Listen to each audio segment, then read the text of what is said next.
What do you get when you take a former manager and report combo, who are now real-life friends, one a management coach and sudden viral internet star who shoots from the hip, and the other a CX exec turned advisor who overthinks everything? This podcast. Welcome to the business of humans. I'm Joe, founder of CX Joe Advisory and the Overthinker. My partner in crime is Linda. She's the founder of Leveled Up Leadership and the Internet Star. Join us as we talk about business, relationships, humanity, success, and also failure through the lens of friendship, heaps of radical transparency and honesty, and zero BS. Let's get started with today's episode.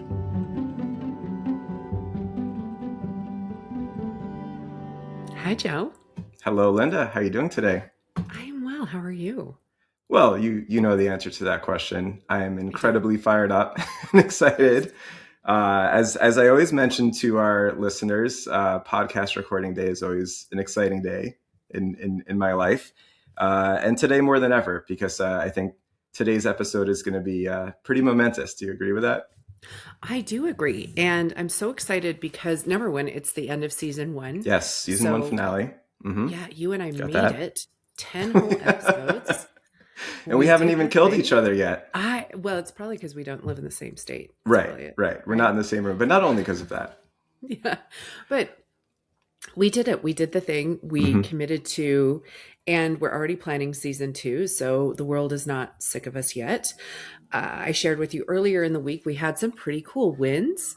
I was looking on a platform called Listen Notes, and we're in the top 10% of podcasts out of like 3 million, I want to say. We were in the top 10%. So I was like, look at that. I'll take it. I know. Top 10%, and we have no idea what we're doing. So yeah, there's that. Imagine if we knew what we were doing, we would be conquering the world again. So really excited about that. And I think that what I think that it is really kind of, not to get too businessy talk, but it really feels like proof of concept, right? I feel so strongly that there's such an appetite for talking about almost like the mundane. I mean, I like to think that I'm more interested in the mundane, but we are talking about like the inner workings of work, and we're talking about how we're navigating these things at work and how we're expecting better and developing better teams, right? And so I just think it's proof of concept that people want to talk about work, because I say this so frequently, we don't talk about work in a meaningful way. We complain about work, or we put on our corporate jargon, but we're not talking about work in a meaningful way. And again, I think that that's just proof of concept. So I was all about seeing that information this week. Yeah, that's awesome, Linda. It's true. There have been some great wins recently, and we like to joke on the podcast about the day that we'll have millions of listeners, and we'll see if that comes to be or not. But I think what's also happened the last week or two for me is getting personal notes from people, and they range all across the U.S. There was even a former colleague and skip report of mine in Europe who's letting me know that she listens as soon as each episode comes out. It just means a lot to her, and she enjoys our transparency and humanity. So that was very cool to hear too. Love that. Yes. And this episode's a little special, right? Sure Aside is. from just being our season finale, and we have a special guest star that you're going to introduce, very excited about. Yep. But this is also marking a first for our podcast. So do you want to tell the people about the first for our podcast? Oh, I would love to, Linda. You know it. I was kind of listing off what's special about today's episode. So we ticked off, season 1 finale. We have an amazing guest today named Aria who will properly introduce very soon. It's also another first on the show that it's our first foray into AI on the show. We've talked about humanity in the workplace in so many different regards of, management and workplace situations and networking and personal branding and so many other things. But we felt like we couldn't wrap up season 1 looking at, humanity in the workplace and just all the sort of implications and dynamics of the modern workplace without talking about AI. So we want to really go from not focusing on it a ton to dedicating today's episode on AI, still in the lens of humanity. So we'll get into all of that all episode. And another big first for the pod is this is actually our first sponsored episode. Yes. Wow. So that's kind of crazy and cool in season 1. That's so cool. I'm so excited. And I'm excited to talk about our sponsor because I think that it might strike somebody as controversial until they really understand it. Would you agree, Joe? Yeah, I would agree. And, we like to give our listeners just a little sense of sort of the dynamics between us and kind of the build up to each episode and the whole season. So I remember earlier on, really, when we were planning out the podcast, talking more about technology and AI is something that we talked about potentially doing. My life and my work outside the podcast as my CX Joe advisory actually delves very heavily into AI and helping businesses choose the right AI partners and so forth. But I am somebody who is very much, I think, grounded in humanity. I'm the overthinker. I'm the English major. So I've had to think about how to come to terms with all this quite a lot. But I remember early on, Linda, mentioning to you, like, hey, maybe eventually we do an AI episode. I also mentioned to you, hey, maybe eventually we have a sponsor. And you really keep us honest. And I think your response and kind of the ground rules were, as long as it makes sense, like it's got to actually make sense for the theme and the heart and the core of the podcast, which is humanity. So, like I mentioned before, AI is here. I don't think we could change that. My view is to lean in, to become educated, figure out how to leverage and actually celebrate AI, but to make sure to do that in a way that is not at the cost of humanity. So what does that actually mean? We'll delve into that all episode. As far as the sponsor and how that actually fits in and how Linda and I actually start to feel good about that, the sponsor of today's episode is Applied Labs AI. Basically, I think they embody this kind of celebration and leverage of AI while leaning into humanity perfectly. So what do? They're basically the modern CX leader's AI partner. They guarantee AI outcomes across the customer journey. They work with a lot of the most successful, brands out there, and many more joining every week. So they help companies leverage AI for things like customer support, sales conversion, retention, insights, and much more. But what I would say, and I do know these guys pretty well from Michael Wu, the founder, Terry Lee is the founding head of ops.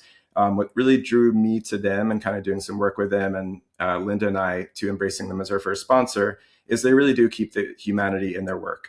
It's the quality of interactions they're driving with customers. It's having great humans on their team, and their strong focus on empowering other humans. And I think that's as evidenced by, one, the way that they empower clients that they work with, but also as evidenced by their support of me and Linda as two, people trying to do it on their own as solopreneurs, so to speak, former CX executives, and now aspiring podcast stars. They're really jumping in early with us to support us.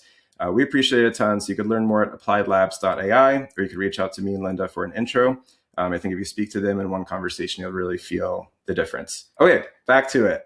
Yeah. I think it's... Oh, go ahead. I was going to say, I'm really, really eager to welcome our guest, but now I'm really, really eager to know what else is on your mind, as always. Yeah, I was going to say one other plug for Applied. I got on the phone with Terry, lovely, and I mean, lovely human. Yeah. And I think he and I probably could have talked management and leadership. I think he probably would have loved to have been on last week's episode where we talked about the difference between management and leadership. Yes. But one thing, and one thing that, when you and I were having this conversation about, does it make sense? What does that look and feel like? Right. Like, and we're talking about humans, and should we talk about something that all of the humans are afraid of? Right. And I do think one thing that I talk a lot about is how we need to identify. We have to name something before we can work through something. We have to name it. Right. Yep. And so if it's the elephant in the room, we really should be talking about it. Right. But the one thing when I was like, I don't know if we should do this thing, I met with Terry and I spoke with you after, and something that really struck me is you said, Linda, you don't understand. Every single time that they onboard a partner or they're getting on the call with somebody, they're like, how can we service you? Right? How can we be there for you? How can we make your experience better? They're not opening with, how can we be more efficient? How can we save you money? It's, how can we service you? How can we help you? And I think that if we have that spirit that runs through AI, and understanding that spirit and understanding that it's only as good as the input anyway, right? Like if we are trying to eliminate so many things, then yes, we're losing the humanity. But the thing that struck me so much about this particular company was I could feel the humanity coming through, even though it's got an AI label on it. Yeah. So that's why I'm excited about this partner. That's awesome. Thanks for sharing that, Linda. And I'm sure they will appreciate you share that as well.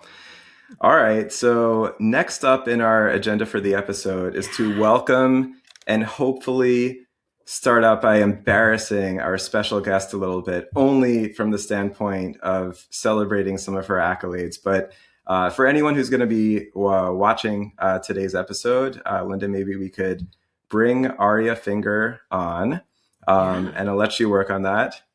There she is. Welcome, Aria. Thanks so much. So excited.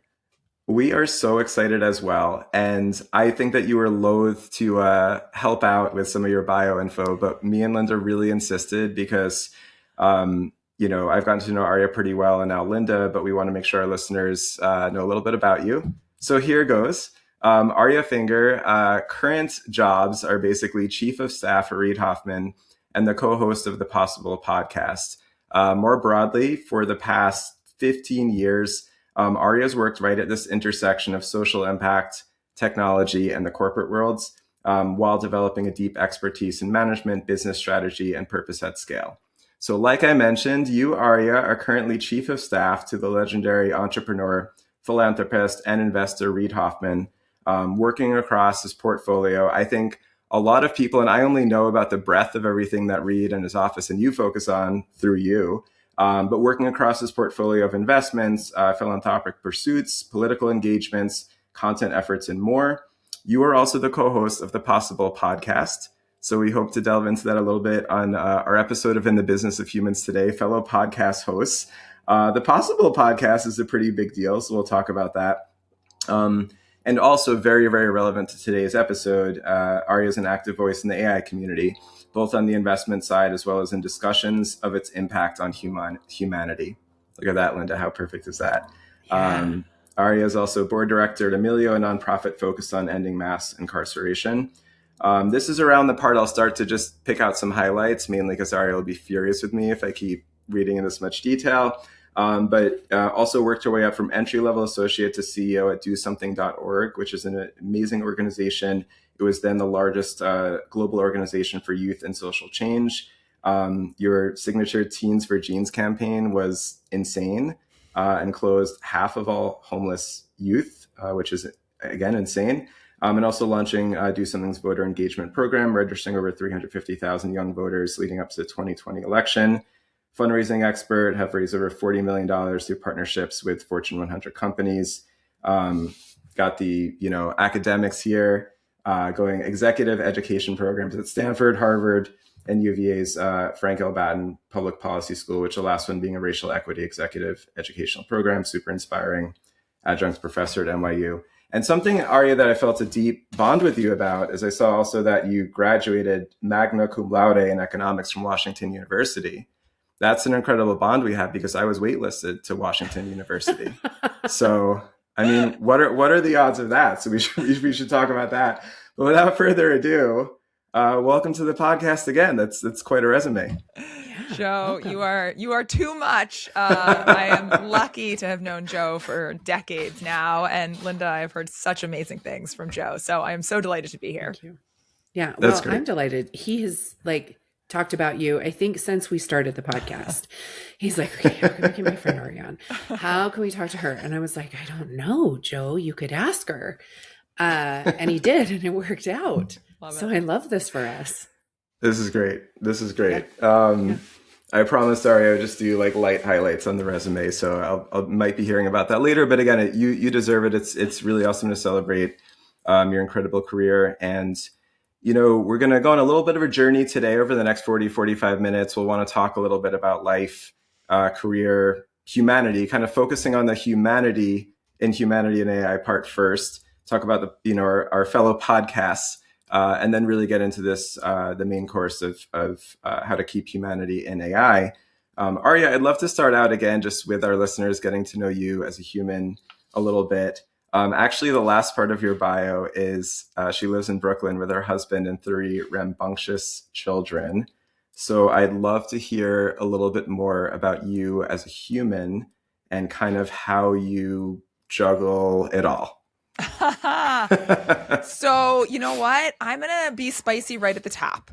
The the way that men have gotten ahead for hundreds of years is that they had stay-at-home wives. And if you look at the Fortune 500, I'm going to get the stats a little wrong because this is from 4 or 5 years ago, but it was something like 90% of the men who were Fortune 500 CEOs had stay-at-home wives.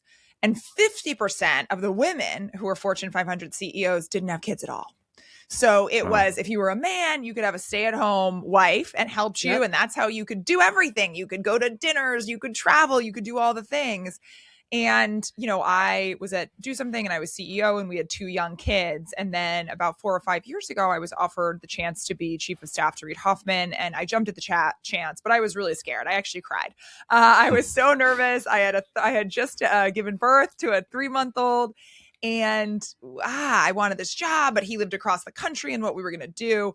And my wonderful husband, who Joe knows well, said, well, I'll stay home with the kids. Like, I love our kids. Why don't I stay home with them for a little bit while you focus on the career part? And we all have seasons in our careers when we're leaning in more or leaning out or, you know, doing something because we need to make a little more money or doing something because it feeds our soul. Hopefully you can get them all in one. But that is one of the reasons I do it all. And so I feel very blessed that my husband does the amazing work of taking care of the kids. I call him the lead parent. And then it helps me, you know, travel when I need to travel and do what I need to do. That's amazing. You're so much nicer to your husband than I was to mine. So when I lived internationally, when my family and I lived in Argentina, I called my husband the house husband. And he's fine. He's got thick skin. But I was like, where's my glass of wine? I just walked in the door. Where's my glass? Sure. Because, you know, when you're in Argentina, all you drink is wine. And so I was like, where's my glass of wine? So you're so much nicer. You call him the lead parent. I love that. I'm so mean, but again, my husband's got thick skin. I love the concept of chapters too, you know, in career and life. I think it's something we think about a lot in this podcast and talk a lot about as well. My wife and I, we're both in a chapter right now of being more kind of solopreneurs. She's in the medical field, but we both are kind of out on our own. And so sometimes we question our sanity of like, what were the 2 chapters supposed to line up this way? But, you know, we all figure it out. Aria, around, you know, we had an episode earlier this season around boundaries. And Linda and I were talking about like how we try to, you know, you're juggling work and life. I've never really found the expression work-life balance really captures it. I had mentors earlier in my career who taught me like, you know what, I love what I do and that's kind of the goal. And I love like catching up on emails at 9 or meeting with my team or whatever it might be. And you somehow always seem so calm, nonplussed about it all. Like, Aria, how was that crazy day of travel? Or like you had social plans ending at 11 and we're on a flight 4 hours later. Like, yeah, no, just totally all good. Like, how do you pull it off from that standpoint? And like, do you actually think about boundaries or do you try to just approach it more organically? So I think one of the things for me is I actually don't need a lot of downtime and I don't need a lot of switching. Like I know a lot of people talk about how after work, they need the 20-minute walk home or they need the subway ride. They need to sort of switch gears. And I don't feel that way at all. I feel like I can like go right into one or the other, which maybe makes me a little crazy. But I think that in some ways, a lot of people love mixing it all. Like they say they like, you know, for instance, if they work from home, they say they like working from home because then they can chat with the kids and then they can do their laundry and then they can, and I actually feel totally different. Until very recently, I had an office that I went to every day. And so even though I could have been home at 3:00 when the kids came home and gave them a hug, I would prefer to be at the office. I would prefer to say 9 to 6 p.m. I am at the office for a few reasons. Like one is that I don't have to say to the kids all the time, oh, I'm up. You know, I would love to do that puzzle with you, but like mommy's got to go jump on a work call. No, it's like out of sight, out of mind. Like mom's at the office. And so I don't know. I find that actually very helpful. Some people don't find that helpful at all. They sort of love the mixing and matching and mingling. And I don't like it that way. I like actually having it fairly separate. That being said, I also love the flexibility of, right, last night I jumped on a call at 9 p.m. Would I prefer not to? Sure. But instead of like, you know, flying to Boston or running to the office, the fact that you can jump on a Zoom call at 9 p.m. right after I get the kids to bed, I think that's a dream. So I think people do things differently and sort of in different facets of work and life. Sometimes I like to mix and sometimes I really prefer them separate. I think that's a great segue into my next little topic here. So, we went over your whole intro and being chief of staff to Reid Hoffman. What an aura around a job like that. Even when I had normal everyday jobs, I was like the director of CX or the VP of CX or this or that brand. Like, you talk to people in a circle, like, oh, cool, and I'm the head of blah blah blah. Oh, great. Your job title is a lot of aura is pretty cool. I think some of our listeners might be wondering, how does someone get to have this job? And then also, if I could heap on, what does sort of the day-to-day or week-to-week look like in a job like this? Sure. So I think chief of staff in some ways is a lot like COO in that it can mean very different things depending on who the principal is. Often you're a COO sort of in relation to what the CEO is good at. I think you're a chief of staff sort of depending on who your principal is. And I was speaking at this funny chief of staff conference last summer, and I bring it up because I asked the room, there was about 50 people. They were mostly chief of staffs to like Series B and C technology companies from all over the US, but a lot based in New York because the conference was in New York. And I said, raise your hand if you knew the principal, usually the CEO, ahead of time before you got the chief of staff job. And only half of people raised their hands, which really surprised me. Because back when I was the CEO of Do Something, I was looking for a chief of staff. And there was this amazing young woman who was on our BD team. And she had sort of grown out of the role and she was ready to leave. And I said, oh, no, don't leave. Come be my chief of staff for 2 years. And after 2 years, I'll help you, go get a great job somewhere else. And sort of that model worked really well, that I knew her. She was awesome. It was a way to keep her in the organization. And so I think about half the time, people really do pull someone that they already know and trust, because I think that trust is so critical. But half the time people just apply cold. And in this instance in particular, Reid had been on the board of Do Something. He had been a Do Something donor. So I had pitched him a few times, but I didn't know him well. We had a lot of mutual friends. And so certainly we needed to build that trust. And, that makes you nervous. Are you going to get along? Is it going to work? And I feel incredibly lucky that we just have a fantastic relationship. That's amazing. Oh, so you asked me about the day-to-day. Yeah. Well, I'm terrible. That's my special. I threw about 2 or 3 questions at you at once. As the episode goes on, it might turn into 5 or 10. Just all good. Just remind me when I totally forget. So like you said, my day-to-day, the fun thing about it is it's so diverse. So I'm often sort of the first, email for folks who are pitching tech startups or folks who want Reid to be an LP in their fund. And so I get to see a lot of very cool AI startups. I love that. I'm so jealous. Sort of new ideas that are coming in. I get to work with incredible people like Sean Mendy at Westbound Equity. They're really trying to invest in underserved entrepreneurs, Black and brown entrepreneurs who maybe wouldn't get capital from other places. And so I get to talk to him and strategize and sort of do all that really exciting piece.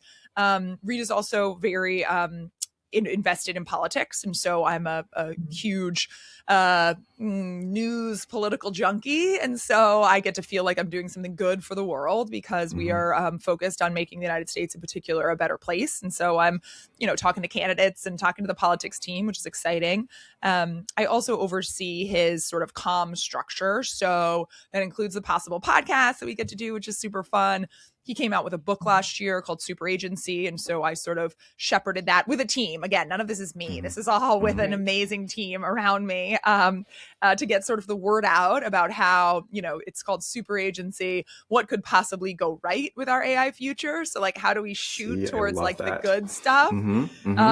And then I'm sure there's a million other things, but probably lastly, Reid is also a big philanthropist. And so I get to support just incredible NGOs. And at Do Something, I was a fundraiser for 15 years. And so it's really fun to be on the other side, to call people and say like, guess what? Like we're in, we're so excited. And then probably even more important than the money, figure out how, like the network is so important. How do we introduce these entrepreneurs and NGOs to other people who can help them out, get them in the right rooms, introduce them to other funding? I think sort of that network piece is a huge part of my previous job and my current job, and just sort of my belief on how the world works.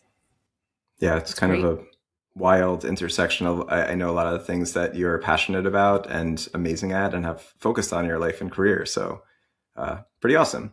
Linda, before we talk about the Possible podcast a little more, do you have any questions for Aria about life and being human beings?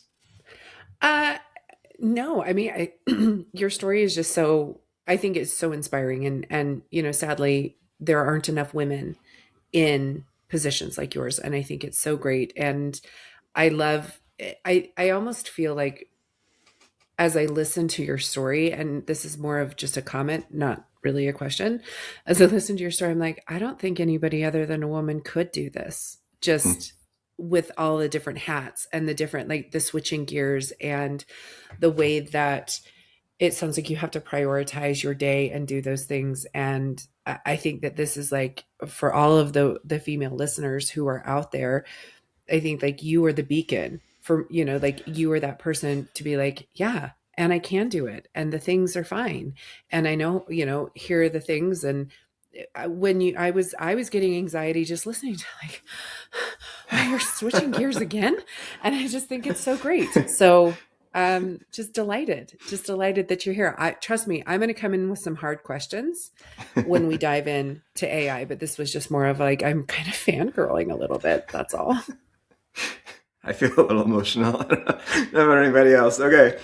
That would be hard to respond to, Aria. I will throw you a lifeline by switching gears to the pod a little bit. So Aria, again, is co-host with Reed of the Possible podcast. Aria knows that I'm a very regular listener. Maybe I'll divulge in my next question or two. This is some of the times that I'll text Aria mid or just after listening. But let's start out just to put things into context and intro the pod a little bit. I wanted to ask you this question, Aria. I don't think I've ever asked you this. Like, when you think about the podcast, what do you think it's for? And, so some podcasts are clearly a passion project. For some, it's a part of their career, like wealth building scheme. And for others, it's actually to help humanity, or maybe some combination of these or something different. What is the Possible podcast for? So I'll answer that in two different ways, because I didn't quite, like, we set out for this objective, but I didn't quite realize how much it would resonate. So much of the feedback I get from people is like, oh my God, thank God, something positive out there, because the news is so heavy. The news of AI is so heavy. The news of politics is so heavy. The news about like, everyone's like, is there anything going right in our world right now? And, we don't want to cover up that some things are going bad. You know what I mean? This isn't about sort of greenwashing or whitewashing or whatever, but it's about, there's actually some really incredible things going on, and there's some really incredible leaders who are doing it. And we're never going to get the future that we want if we just sort of steer away from the bad future. Like, we have to imagine the possible future. And so I think sort of the optimism and positivity is so genuine from both Reed and I, and our excitement about what's going on. And so we really see in our listeners that we have sort of a bifurcated camp.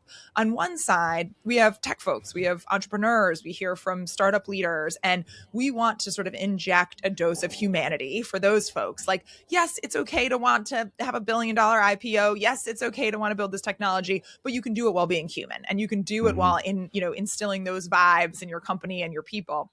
And on the other side, I mean, I literally got just a few weeks ago, someone running for governor in the United States. I won't out him. And he was like, hey, we're designing our AI policy. Can you put me in touch with that guy you had on the podcast 2 weeks ago? Because I really want to hear it. Can you also put me in touch with Chris from the Brady campaign? Because I want to figure out our gun policy and I'd love to talk to her. And so the other half of our listenership is NGO leaders, government leaders, folks who aren't in the tech sector, who want to learn more about technology, and the other folks that we have on the pod. And maybe we can get them a little more interested, excited, and knowledgeable about those things that they wouldn't in an accessible way. I think, sometimes we go down some tech rabbit holes, but I do think for the most part, it's accessible to folks who aren't necessarily steeped in technology.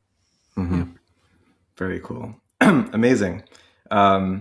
So not everyone listening, and anyone who's listening to our pod and doesn't already follow Possible, I'm sure will do so right after this episode if they haven't already. If anyone needs any further enticement, and this will be the closest I come the rest of the episode to embarrassing you one more time, Aria, / this is going to be like the fan question or two for anyone who does listen to the pod. So get ready for this, everyone. If you didn't know, the guests on the Possible podcast range everyone from Bill Gates to Sam Altman, the OpenAI founder and CEO, to Stephen Colbert and Trevor Noah, NBA head coach Steve Kerr. the CEOs and founders of companies like Reddit, Replit, Microsoft AI, all the R's, all the companies. And believe it or not, that's a morsel. That's a very small and probably reveals something about me, the ones that I chose. But it's like a who's who in AI technology, business, investment, just innovation, life. It's incredible. What is the experience like interviewing these folks, and what kind of prep goes into it? Yeah, so we have a wonderful sort of head of possible, Sean Young, who spearheads everything and is so he's an artist. He wants to make everything so beautiful and so perfect. And so there's tons of research that goes into each episode. How can we both give our listeners like really the feel for the person, but also is there things that we can talk about with them that we don't talk about elsewhere? Can we talk to them about philosophy? Can we talk to them about, you know, their childhood? Can we talk to them about like what they want for the world? And, you know, we always end every episode with like, if everything goes humanity's way, like, what do you think is possible? So we let them dare to dream. So a ton of work goes into that. And I am so lucky that I have this fantastic team around me who makes that happen. And I think, you know, we want to keep it interesting. We want to change it up, talk to different types of people from all walks of life, but always for us keeping sort of AI technology at the center for how we can improve the world. Do you get surprised often while you're recording the pod, just in terms of how people answer questions and what perspectives they bring? Absolutely. I also we try to do as many of them in person as we can. We've sort of just started upping our ante on that, and it's not always possible. I'm always traveling, Reed's always traveling, etc. But I love meeting people because you know, they have a public persona or they're, you know, like XYZ, but then you meet them in person and everyone is just a person. Like every single person had a mom and a dad and was born and, you know, had a life. And so I do love sort of that piece of the humanity, which is really exciting. And I think the thing that always surprises me again is just the sort of the true like diversity and multiplicity of all people. Like sometimes I'll just be like, oh, obviously, you know, this is a tech leader. They're going to talk about technology, you know, for that's the most exciting part. And then, you know, we'll have the CTO of Microsoft and he'll talk about how he like churns butter in his backyard. And that's like one of the most exciting things that he does. And you're like, wait, what? Like, Kevin, you are so cool. And so that's always fun to really get to know the human element of people. I love that. We're basically the same because I also no, I don't actually churn butter. Well, okay, so I kind of do. I really do. So true story, I made my own compound butter like 3 weeks ago because I don't know if you know this. Joe, did I tell you this? This is such a great activity. I don't think we've had this butter conversation, Linda. It's something to do with your kids. It is the best, most fun activity to do with your kids. Go get little jars. Little jars that they can hold in their hands. I don't know. How old are your kids? 6 and 3, Joe? Like who, me? Like 7 and 4. You really put me on the spot there. Jeez. I think 7 and 4. Who told them they could get old? Anyway, so go get like little jars that they can hold in their hands. You pour them halfway with heavy whipping cream, right? This is going to give you the best nap ever. And then they just shake it. Headed? They just shake it. I love it. And I'm doing this today. It's so much fun. I mean, I learned this in like some preschool class when I was 5, and I had my daughter had a project once for 5th grade on like colonial times, and so she had to do some kind of recipe, and she was going to make Johnny cakes. I'm like, that's boring. Let's teach them how to make butter, and it's the best lesson they ever had. But seriously, you just shake it, and you shake it until it becomes butter. And it's a delightful activity. And if you don't have your gym time in, it's a great workout. So it's like crossing the whole things. So basically what I'm saying is I'm the CEO of Microsoft. Linda, I have a very important question for you. What are Johnny cakes? Oh, they're awful. They're just. Is that a British thing? Well, probably. I mean, it's colonial times, but they're very bland. They're just like a baked good that are awful. Okay. Like, this is not like a Salt Lake City delight that I don't know about. No. All right, great. No, but you know, homemade butter. Amazing. Oh no, we're that's a gonna make it today. We're gonna have one batch be honey butter, one batch will be like salted with something, another batch will be maple. This is a weekend activity. Yeah. Thank you, And you Linda. put it in the cream so that way you don't have to mix it afterwards. And there's lots of YouTube videos on this, like you're supposed to like rinse it and do whatever, but because you're pounding the hell out of it in a jar, you don't have to squeeze it because you've beat the shit out of it. Amazing. That's incredible. And it's so fun. And it's something, when the zombie apocalypse happens, the skill that I'm bringing with me is I can make butter. Nice. All I was picturing that whole time is all of our kids like licking butter popsicles at the end. And it's like a little distracting and horrifying. But so look at that. So Linda and this tech executive at Microsoft, both butter enthusiasts in different ways. And I've heard the opposite happen where you have a guest like Stephen Colbert on or Steve Kerr, and they actually do have a lot of thoughts on AI. It's not just about so I think that's really interesting. And Stephen Colbert, I think, is one of the times that I texted Aria after and just wrote the words, "I hate you," which again is very telling because there's like the Sam Altman, the Bill Gates episode I was fine with. I was like, wow, this is cool. Good for Aria. And, I'm listening. And then Stephen Colbert, I'm just like, I want to be Aria right now. Do you have any favorite episodes, or is that like the old proverbial asking someone their favorite kids question? It is true, but because I love every episode. I do for different reasons. There you go. But Joe, I think you might even know what I'm going to say. One of my favorite episodes is someone who is not a household name and not a famous person. And I'll give the background because he's just so amazing. So 20 years ago, when I was at Do Something, we gave out this thing called the Do Something Award. And this was for high school students and college students who did amazing things in their communities. And they got $10,000 to help their organization. And there was a young man at Georgetown, David Feigenbaum, who had lost his mother. And so he started an organization called AMF, Students of Ailing Mother and Fathers. And it was all about creating chapters on college campuses to help college kids who have lost a parent. Because often sort of like you think of them as like they're adults already, and so they don't maybe get the care and support they need as a younger kid might. And he wanted college students across the country to help grieve for their lost parents, which is just so beautiful. And he was such a kind soul. And this was 20 years ago, and we gave him $10,000. And I just, I loved him dearly. And I followed him a little bit, and he had the most sort of harrowing experience. He had a rare, deadly disease, and he was in the hospital. He was read his last rites. His family thought they were saying goodbye to him. They had, a religious leader in. Like, it was just crazy. And then they kept like, maybe this medicine will do it for 3 months. And then he was on his deathbed again, sort of transferred to hospice. Maybe this medicine.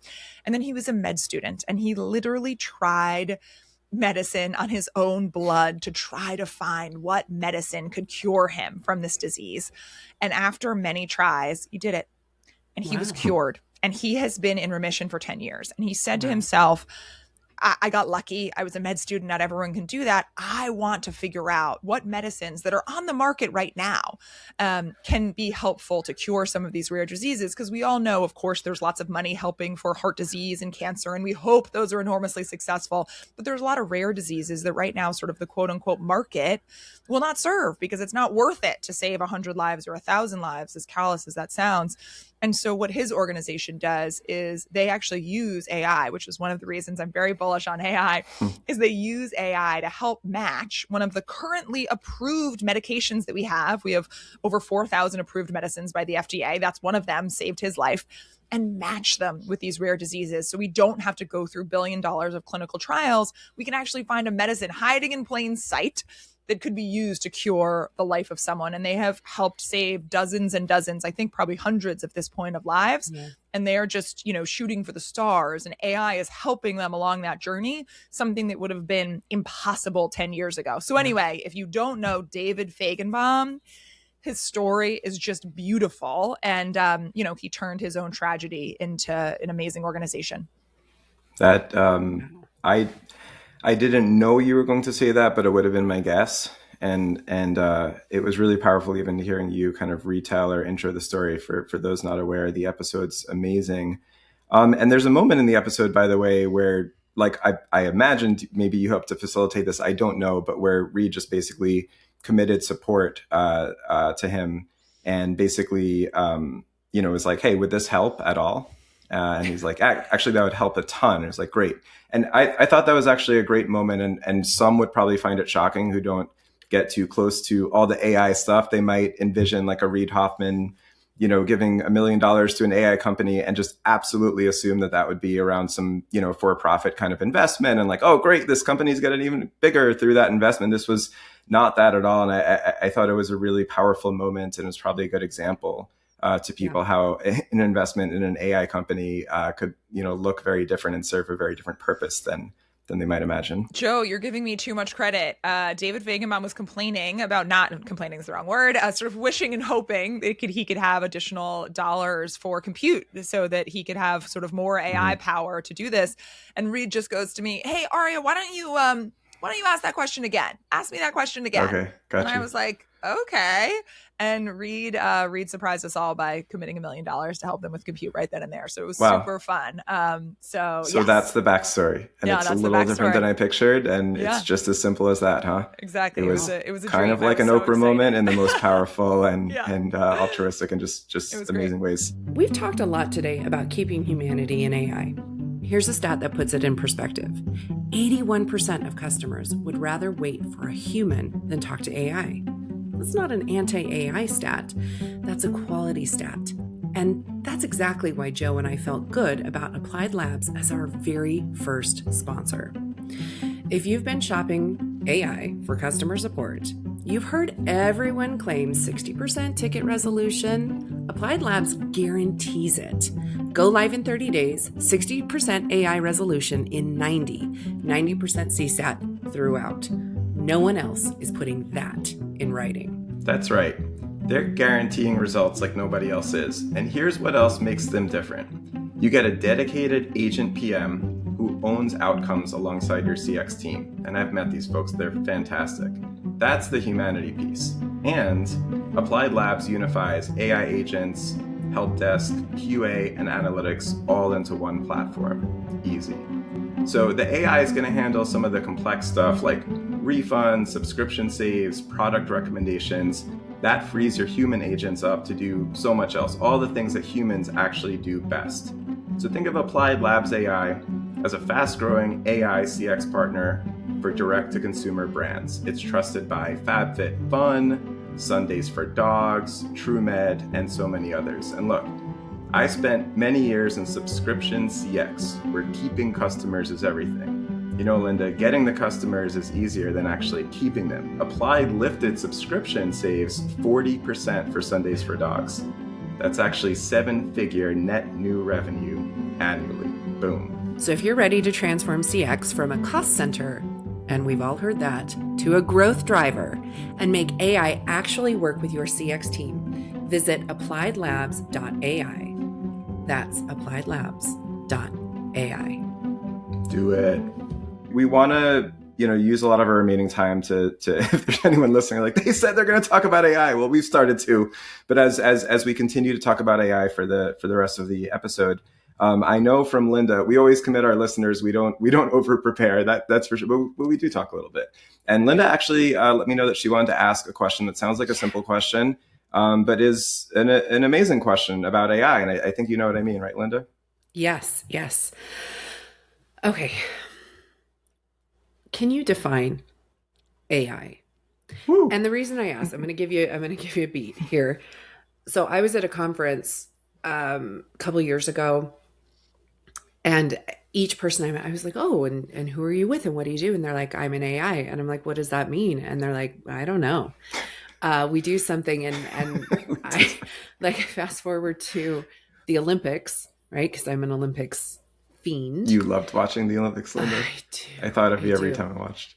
And I'm watching the half pipe event, and they're like, we've got these AI generated images of showing you how they're landing in and I'm like, okay, no, those are lines. Like, so the thing is I feel very strongly that AI is a bit of a buzzword and is also a bit of an enigma.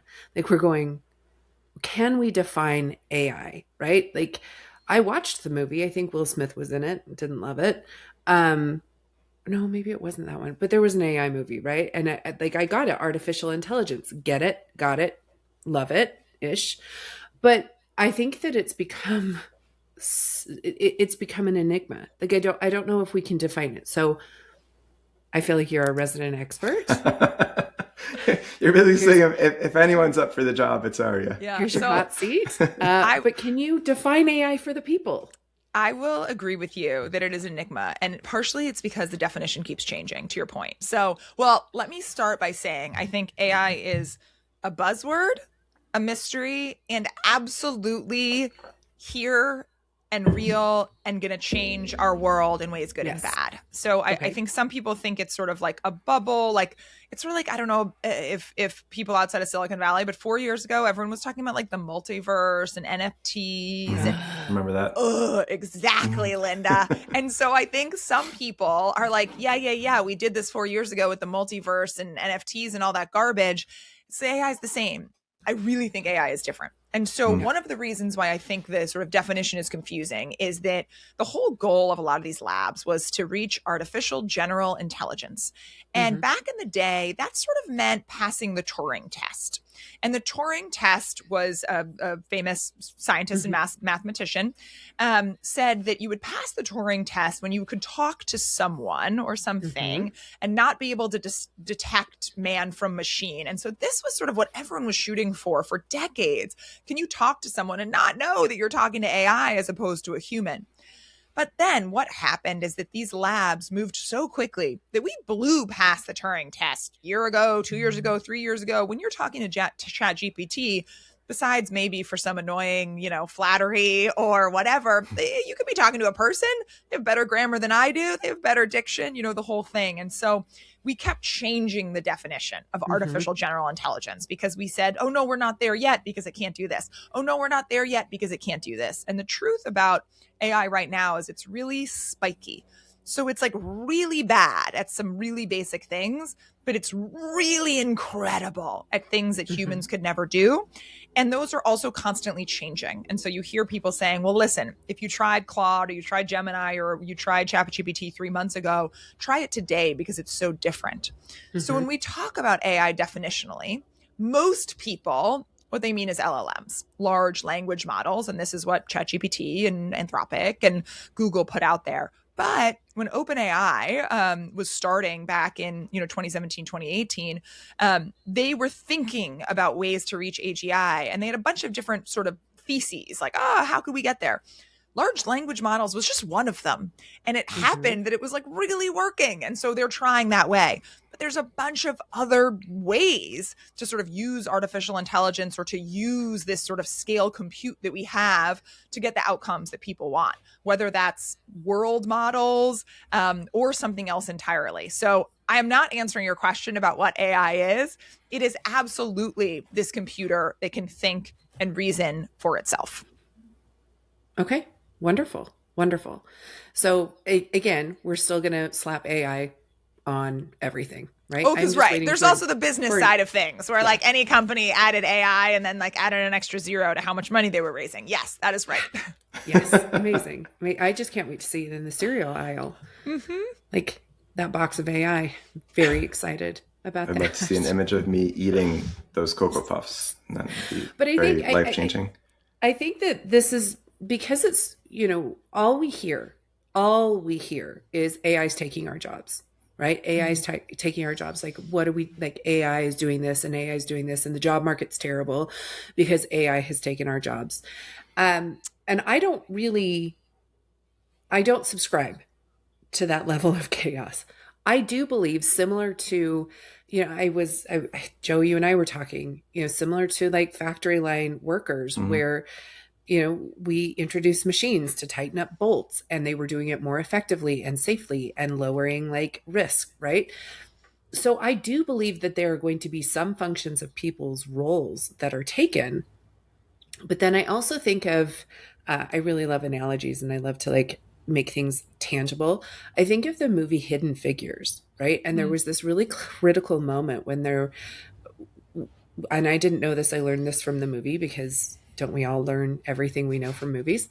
But there's this moment where you find out that the people who were doing the tabulations are called computers. Yeah. And I was like, oh, is that where that came from? And then suddenly there's a computer, that takes up the whole room. And there's this moment where she says, yeah, but somebody's got to run it, right? So maybe it's doing this level of our role, but somebody's got to be able to run it. Somebody's got to be able to give the input to these AIs. Would you agree with that? Like, yes, the job market is going to shift, right? It's going to shift. And I think that that's the natural cycle of job markets, right? We develop new technology. We have, people used to pick crops, and now we have machines that go out and glean the fields, right? So would you agree that really it's about the shifting and how we're inputting into AI and how we are as humans improving it, right? Because it's only as good as its input. So it's interesting. It's super interesting for me to hear from you what you are hearing about AI, because I think people in different bubbles in different places are hearing different things. I think people in Silicon Valley would say something different. People in New York, people in Hollywood would say something different, and so it's super interesting to me. And I would argue that if we're looking backwards, AI has taken almost no jobs. We have a terrible job market, but I would argue that it is not due to AI at all. It is due to a million of other things: overhiring during COVID, political stuff, tariffs, whatever it might be, and actually not due to AI. But I also agree with you that we are going to see job shifts in the future due to AI. I think we don't know what's going to happen. Anyone who thinks they know what's going to happen, they're out of their minds, because we just don't know how quickly this is going to happen. So again, there's like some jobs where, you used to have people who worked in spreadsheets, and you had to be an expert in it, and only a few people use spreadsheets. But then Excel came along, and instead of killing the spreadsheet job, everyone now has a spreadsheet job. How many people work in spreadsheets? I work in spreadsheets every day. And so right now we're actually seeing demand for developers and engineers go up. And so some people posit that, like, with the advent of AI, actually, it'll mean that everyone can become a developer and a coder. And so that job is actually going to increase, not decrease. Other very smart people say, you're out of your mind. That job is going out of business in the next 5 years. It's going to be like the elevator operator. So I think that the thing that we can know for certain is there's going to be job shifts. Whatever, at the turn of the century, the US was, maybe 70-80% of the jobs were agrarian, were farmers. And we're certainly happy that we had those job shifts. Yeah. In my mind, what is going to sort of tell us how well we do this is two things. One is how quickly the shift goes. If the shift takes 25 years, that's a generation, and we can absorb that. If the shift takes 2.5 years, we can't absorb that. And that's going to lead to mass unemployment. And we've never been that great at job retraining. We need to get better at it. And so I think that matters. And then second, it matters how society handles it and deals with it. Sometimes when you think of, folks coming back after the Second World War, some people would argue that one of the things that helped sort of men get a leg up is they all got college tuition paid for, and they all got the GI Bill, and they all got help buying their home. And so are we going to sort of have a second GI Bill for the AI age? I think it really matters how society handles it, and then also how quickly the technological transitions happen. But I couldn't agree more. The job transition is the name of the game. And sometimes that's good, and sometimes that's horrifying. Yeah. And this gets at the whole humanity and AI theme of today's episode. And Aria, to your point of we're all kind of in our little corners and bubbles and everything. But, in my career, I started out on the front lines picking up customer service phone calls. Again, as that kid, as that English major, like maybe I'll get into business. And I loved it. And I was good at it. I loved it. I love talking to people and helping people. Now it's like 20, 25 years later.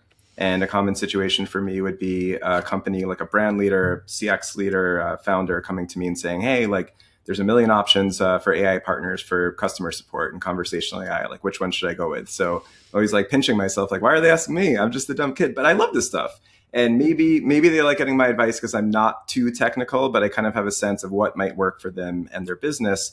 So a real anecdote from my end is I was sitting at a lunch with a really senior leader who I love and admire and respect so much. And I said to her, well, it was probably Applied Labs AI incidentally, but I said to her, hey, I really love this company because they really keep the humanity in AI and with their approach to business. And she literally just laughed. Like it was like one of those spit take moments. She's like, stop it.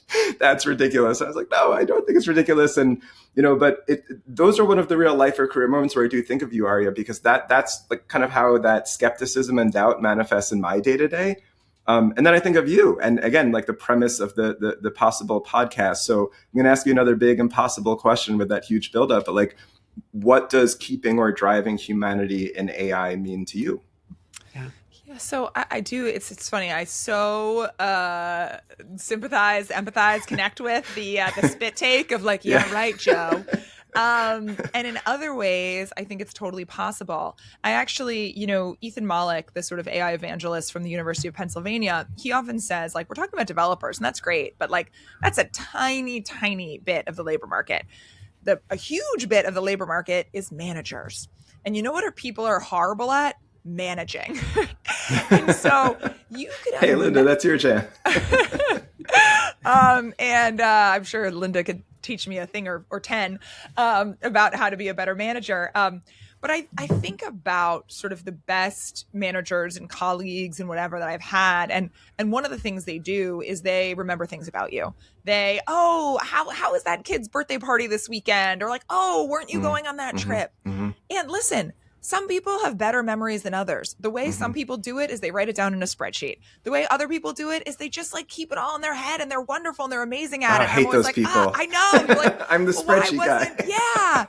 And so if you could imagine that AI comes in and nudges you and says like, oh, it's your employee's birthday, or like, oh, did you forget? Like it's 6 weeks past their leg broken. That's when they're probably going to have to go in for a doctor's appointment. Or did you think, and there's still a human in the loop, because if you just get an automatic email from, Clippy that says like, how's your whatever, you're going to roll your eyes. But your manager has to decide then to bring that up in the one-on-one, to devote 5 minutes of it, to say like, oh, yeah, you can take tomorrow off because I know you have that hard time. So I think, again, it's sort of the AI plus the humanity can in some ways sort of make us better people, better managers, better whatever. And in some ways, it's just, BS that I don't believe at all. So I think it's a little bit of both. Very interesting. And do you think, I almost want to ask you, like, what businesses are doing it right in terms of driving humanity and AI, which aren't? But I don't truly want to put you on the hot seat of like, you have to name companies unless you want to. But I mean, a more general question would just be, what does that look like to you? And with all this experience of research you do, the interviews, like, what could it look like? Or I guess like, what are characteristics of a business who are doing it right and trying to drive humanity in the way that they build and deploy AI? Well, it's interesting. I think in the medical field is a big one, because last time I went to the doctor, I literally had to go to the emergency room at midnight, and I get there and a doctor asks me some questions, write it down on a Post-it note. And then I go to the next doctor and they ask me the same questions and write it down on the back of a sheet of paper. And then the nurse comes in and asks me the same question and like writes it on her arm. No hate usually to the their doctors computer and systems nurses. down, and then it's just these people are like doing God's work at midnight in the emergency room. No hate to them. But you can imagine when it is disclosed, and I think that's very important, the disclosures. Hey, I have an AI taking notes when I talk to you. And so actually, I'm going to say to you, oh, hey, you came in with a stress fracture. It looks like your arm's a little purple, and I'm seeing these 3 lines across it. And the whole reason is so the AI can capture that. So this doctor can actually talk to you, look you in the eye, not take a scrap of paper. The new nurse comes in, instead of being like, what are you in for? Can say, hey, listen, is this right? This purple on your arm means XYZ. So again, I think the disclosure and the things that, like, when people are trying to act like computers, and Reed says this all the time, when you're doing a job, when you're trying to be as much like a robot as possible, that's probably a good job for a robot. And so when you think of all the admin that doctors do, 40, 50, 60% of their time is spent admin, and actually what truly improves outcomes is bedside manner. Like that is a thing that actually people say improves results from surgeries. Like, let's have them do the human stuff more. And so that's what I'm hoping for. There's so many human systems, computers down, no one likes change, blah, blah, blah, that's going to get in the way of that. But I think it's a future to shoot for. That's amazing. That actually, I mean, one of the questions I hope to hit on was sort of applications outside of business, and you did it for me, so thank you. And it really hits for me. my oldest brother, Hugh, is a pediatrician. My wife, Ina, is an OBGYN. My mother-in-law is a general physician. And like in terms of the stories they tell from work, it really frustrates them. Linda, if you had them on the pod and asked what really frustrates them, it's exactly what you're speaking to, Aria, the other perspective on this. And they have patients scheduled in 15-minute slots, which is impossible to start with. And then they're pressured to spend half or more of that time asking the same questions, taking notes, and billing. And so they have no choice but to get a head start on taking notes and starting billing practices while they're trying to take care of a human being, not because they want to approach work that way, but they have to. It's how they're managed and how their performance is measured. So that hit for me. Linda, oh, sorry, go ahead, Aria. No, I was just I'm happy to give a more business answer if that's also interesting. It's all interesting. It's trust me, it's all interesting. No, Linda, did you have a topic or two in terms of current events or things that were kind of bubbling up in your minds? Leading question, because Linda and I text throughout the week. Yeah. So, I have a number of questions because I regularly go off script, which is why we don't typically have a script. And I also want to be super mindful of our listeners' time and your time, Aria. So, I'm just going to get a hot take, right? This is the hot take. So in the news recently, Microsoft announced that they were going to double down on investing in employees to come in and work with AI, right? Now, I feel like the way that they announced this was quite controversial because they said that they were going to invest in Gen Z to come in and help build and scale their AI. Now, I love the theme. I love the idea of, yes, we need humans. Again, your output is only as good as your input. Like we have to gain knowledge. We have to get the basics from the humans in order to drive the thing forward.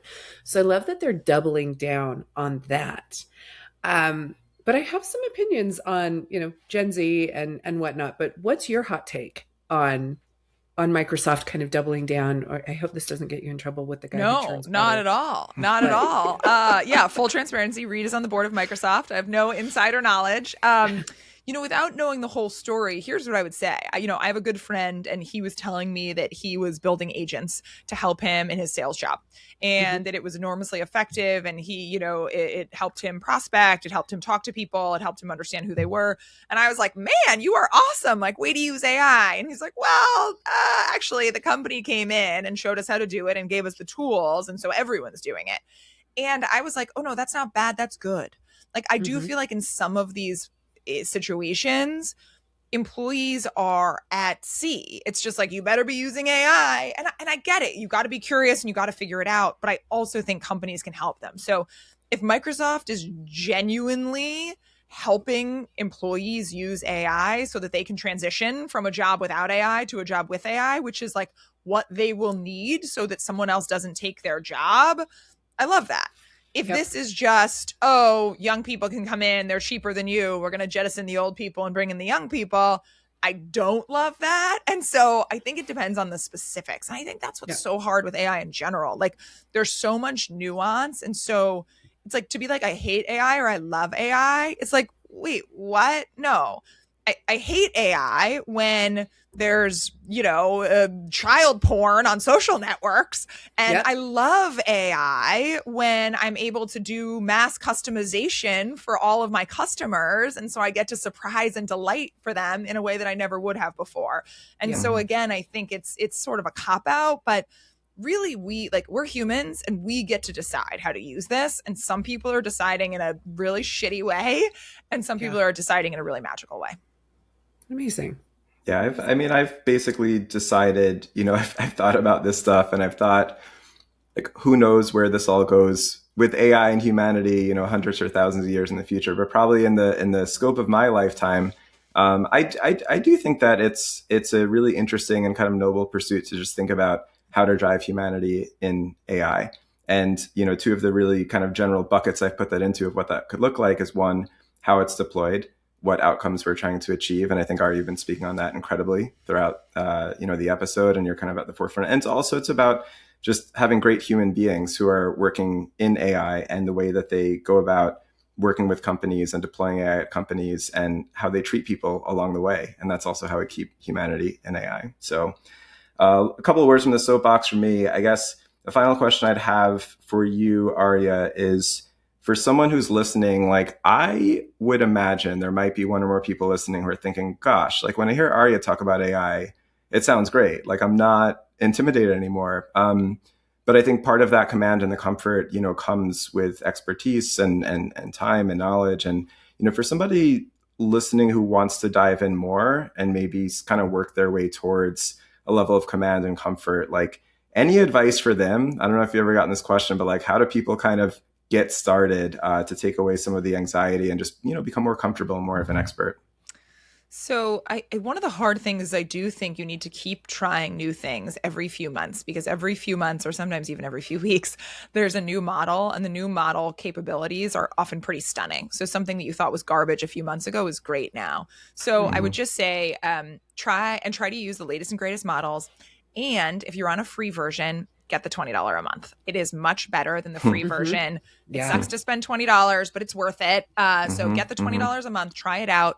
I would say one of the things that I do is I curate my media diet. So, I subscribe to Ethan Mollick's podcast, or Ethan Mollick's newsletter, or I go on Twitter and I figure out who are the AI voices so I can sort of be on top of what's next.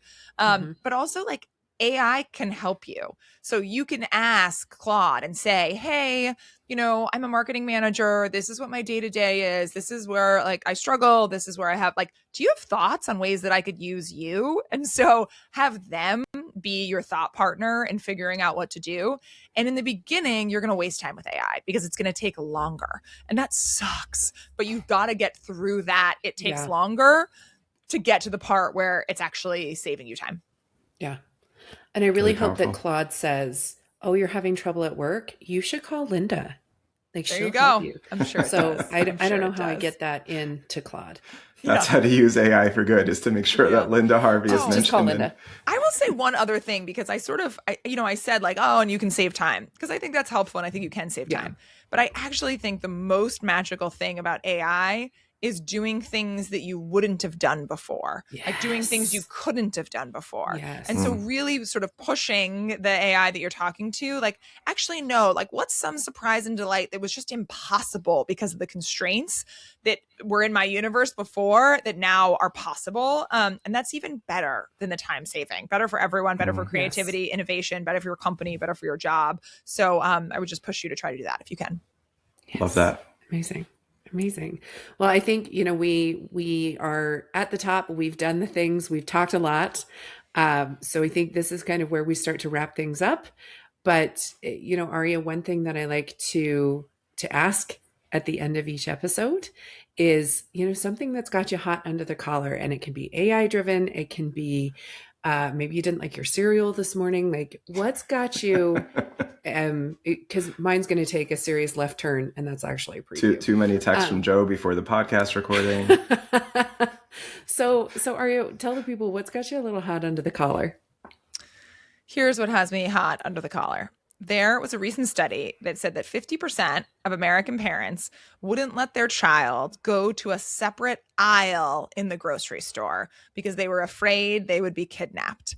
I don't want to hate on anyone's worry or concern, but one of my big hot under the collars is we need to let kids get out there, explore, get in some scrapes, go to the grocery store, get you some milk. And all of this to me is part of just a bigger idea of like, it takes a village, and like embracing community, having your neighbors over, even if you're not an expert host like Joe. You don't need to clean your house. You don't even have to, just grab a bottle of wine and with some juice boxes and order a pizza. And like that can be enough to build community. And I think once you build community wherever you are, whether it's in your apartment building or your neighbors next door, then you can start to be like, oh yeah, my kid could walk to the grocery store because like there's people everywhere. Like, oh yeah, I could send him over to the neighbor when I need help because I don't have childcare today. Like, I just think this whole idea of community, and if AI can help with it, God bless it. But we gotta turn it up. Amazing. Nice. That was such a good answer. Joe, what's got you hot under the collar? Okay, Linda. What has me hot under the collar is I hate how I still get anxious and nervous for so many things in life, but I love the way it feels to actually do them. and I love the way it feels after. Yes. So, I was thinking about that before today's pod episode, because sometimes I question myself or question, what are you doing to yourself? Because I'm somebody who gets nervous. Like, I've been nervous my whole career to like speak up in a team meeting, or I get nervous, like, what am I going to say next in a social circle? And I'm like, what am I doing? Why am I doing this to myself? But, here we have this amazing podcast with a great friend and partner, Linda. I have Aria Finger on the podcast today. Amazing superstar, guest star, and great friend. We're sponsored. We're going to have some people listening to it, and it feels great. So, I don't like the way I get so nervous. I don't like how that feels. Mm-hmm. But I would relate to everybody to just keep trying new things, do things that, challenge and push yourself. And it feels great during and after. So keep going for it, including all you fellow introverts out there. Love that. See, that's what happens on our podcast, Aria. Linda asks me a simple question. I make a speech, and then I kick it back to Linda. What? And there was another episode where I asked you what had you hot and bothered, and you told me that wasn't the expression. So what has you hot under the collar? Yeah. Hot and bothered, very different. Very different. Now I know. So hot under the collar. When people veer right to turn left, that drives me. But they're winding up. No. It's not how cars work, right? So here's the thing. I understand in a parking lot, right? Like it's a narrow channel, right? And we have to veer a little bit right to turn a little bit left because of the angle of the parking spot. Totally get it. Full support, right? But you don't need to do it in a turning lane. You do not need to cross the line to turn left, pull into the intersection and turn left. We don't need to veer. We just don't need to veer. Follow-up question. What if you veer ever so slightly? You don't cross into the next lane, but you push the boundary, getting that perfect angle. That's to turn left, to turn into a nice wide lane. It doesn't need to happen. It just does not need to happen. Love it. The hill I will die on. We don't need to veer right to turn left. So, and then give me heart palpitations because they think you're going to hit me, and then I have to honk and curse. Not that I'm cursing or honking, but still it feels very inconvenient for me in the vehicle. Okay. I feel like we could do something right now with the topic of driving and AI. That would be very ambitious. That would be a whole other episode. Are coming. There you go. Can't wait. It's one of the things I'm most excited about. Let's do it. There you go. We snuck in another AI topic at the end. So amazing. On that note, well, first I want to thank again our first ever in the business of humans sponsor. I want to thank Applied Labs, and again, really specializing in keeping that humanity in AI and great outcomes. Even more so, who I want to thank is our very special guest, Aria Finger. Thank you so much for being with us today, Aria. This has been incredible. Yes. It was such a delight. The two of you are a hoot. I love it. Thank you both so much. Linda, we should, we still have to make a website for our podcast. We have, listen on Apple and Spotify and YouTube, and leave a review. But we still need to make our website and just write on the top, I feel like in big bold, it should say, they are a hoot, or it should say, you are both a hoot, and then it could attribute it to Aria. Yeah, do it. I love it. I'm going to be seeking your permission for that attribution one day, Aria. Sounds great. Linda, bring us home, and thank you as always to you, Linda. Yes, thank you all so much. Aria, you were a delight. Joe, always a pleasure, and we'll see you next season.